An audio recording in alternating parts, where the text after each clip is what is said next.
2008. YFZ raid was never justified.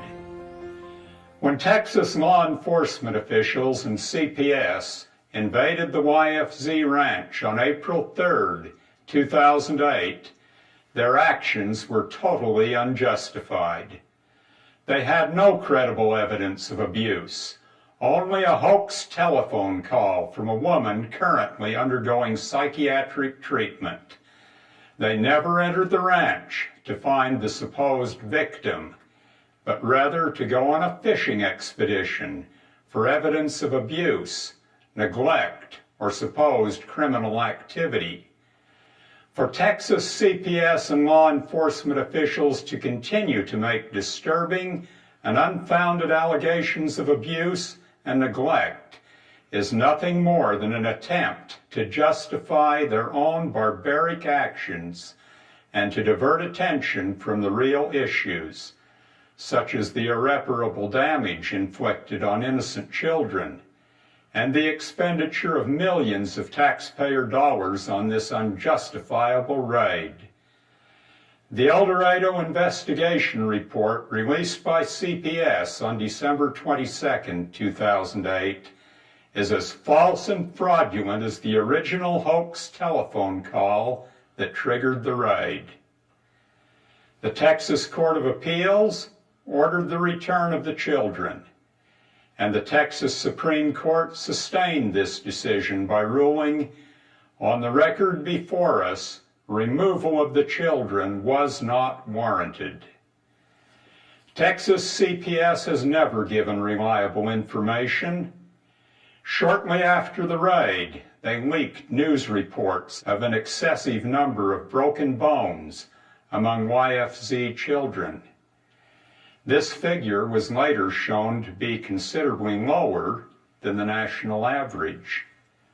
They classified 26 adult women as underage mothers when their true age was backed up by government-issued IDs, and then kept 2 of these women in state custody long enough to kidnap their newborn babies. At the 14-day hearing, they claimed that 5 minor girls were pregnant or had given birth. On April 28th, CPS spokesman Daryl Azair increased the count to 31.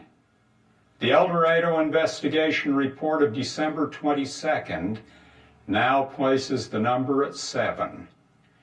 When has CPS ever told the truth? They have never acknowledged their former inaccurate statements. They have no credibility. The new CPS report has manufactured 262 cases of child abuse where none existed, by claiming that parents who did not remove their children from a home where they were exposed to the example of an alleged underage marriage were guilty of abuse. What hypocrisy in a state that leads the nation in teen pregnancies. The report then proceeds to imply that their so-called neglect is also abuse by the cleverly worded statement of the 146 families investigated, 62% had a confirmed finding of abuse or neglect involving 1 or more children in the family. Later in the report, CPS admits that 96% of the YFZ children have now been determined to be safe in their households to the point that there is not a need for court oversight. There never was a need for court oversight in the first place. Instructors of the state-required parenting classes noted on many occasions that the FLDS parents should have been teaching the classes. Now that most of the children have been non-suited, it might be assumed that the families have returned to the security of their homes and community. But what are they to return to? Their temple has been desecrated. Irreplaceable documents and artifacts of earlier church prophets have been confiscated when they contain nothing even implying criminal conduct. Their homes have been broken into, and even unlocked doors have been kicked in. They lost an entire growing season for their gardens and orchards, a very critical situation for a people who, contrary to the common misperception, had not a single person on welfare. Their priceless baby pictures, wedding pictures, genealogy books, diaries, and other personal records have been seized with no prospect of their ever being returned. A formerly self-sustaining community has been reduced to poverty. They now must pay $544,100.77 in property taxes. But their resources have been wasted and their source of livelihood cut off. Texas brags that it has spent over $12.4 million to date on the YFZ raid, including more than $1 million for busing the children from their homes to shelters and foster care facilities, and yet not one penny has ever been given to parents to reimburse them for the millions of dollars they have expended to pay the staggering legal expenses, to visit children scattered all across the state of Texas, or to rent houses and live in cities away from the ranch. Constitutional rights were trampled upon as though they didn't apply to the FLDS. Instead of being presented with search warrants, the people were presented with deadly weapons.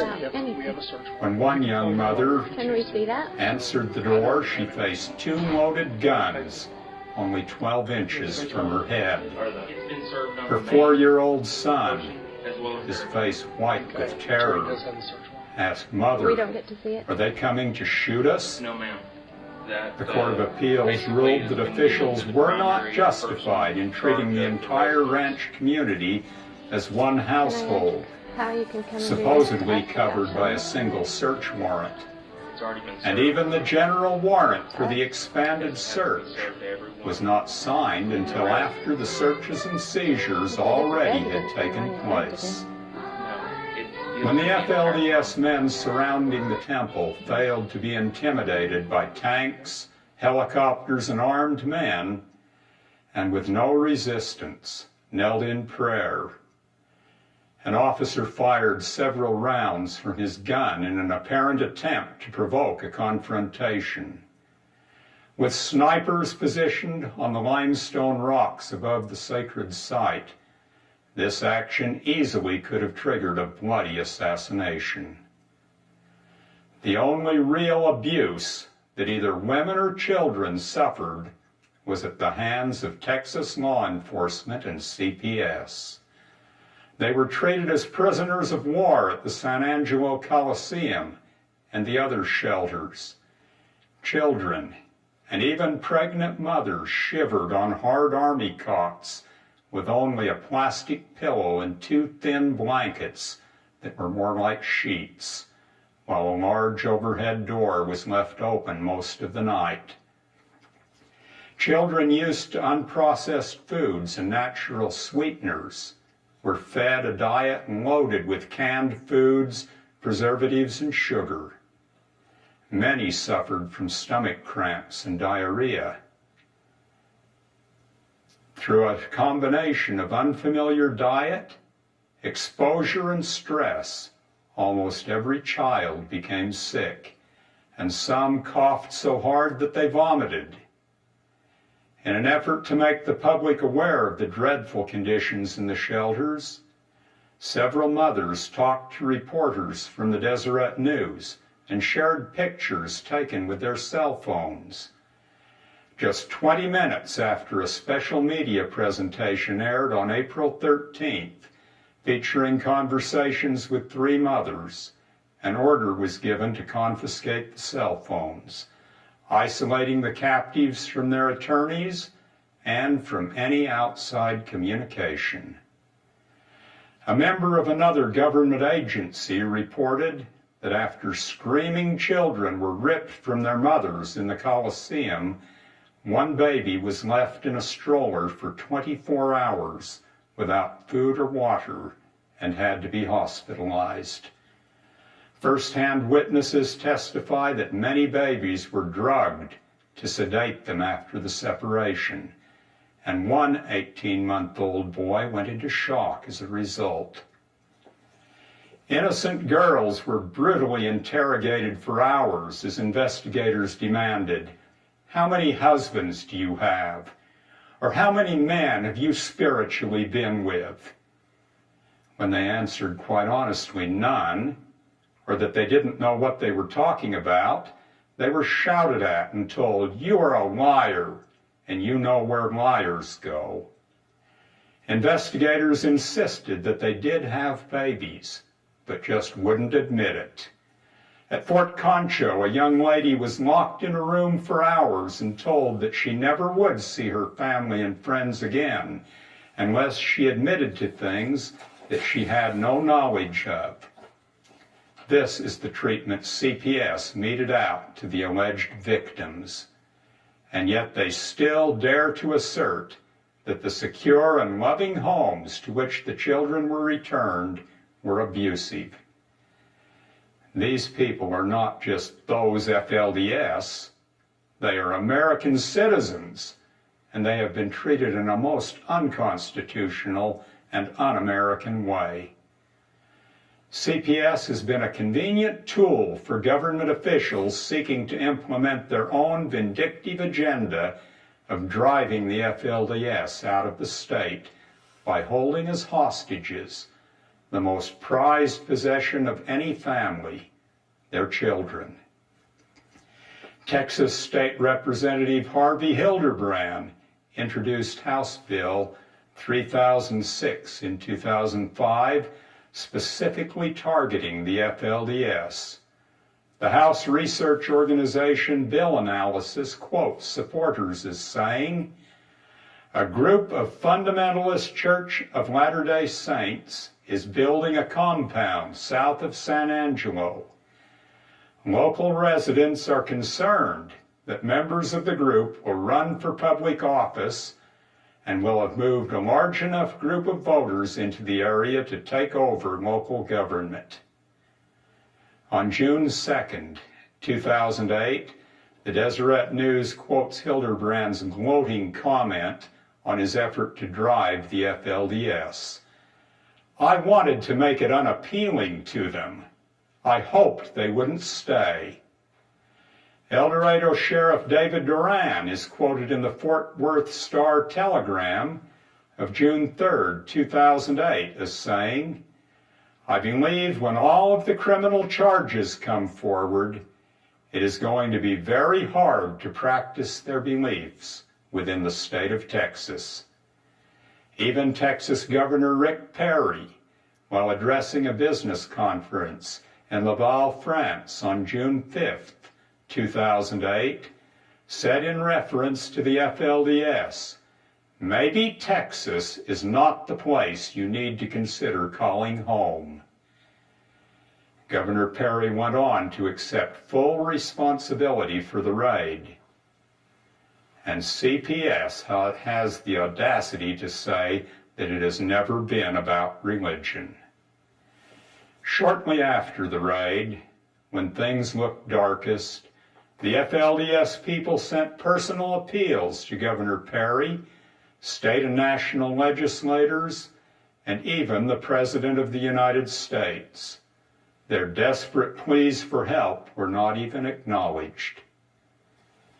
Government officials misuse their power when they ignore the truth and believe only that which will further their own agendas. This nation has fought a divisive war on the basis of bad intelligence, and CPS has continued on a course of bad intelligence from the day they entered the YFZ ranch. They have never proven any allegations, and we strongly urge the people of Texas and of this nation as a whole to hold these officials accountable for their gross misrepresentations and abuse.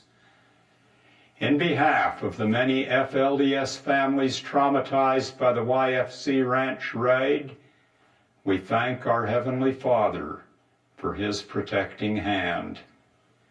We are sincerely grateful to the Texas Court of Appeals, the Texas Supreme Court, and the dedicated lawyers who have worked tirelessly in the reunification of the FLDS children and their parents. We also thank the many friends who came to our aid from across the nation and around the world. Your expressions of kindness, your prayers, and your support mean more than you will ever know. Sincerely, Willie Jessup, Mothers and Children of YFZ.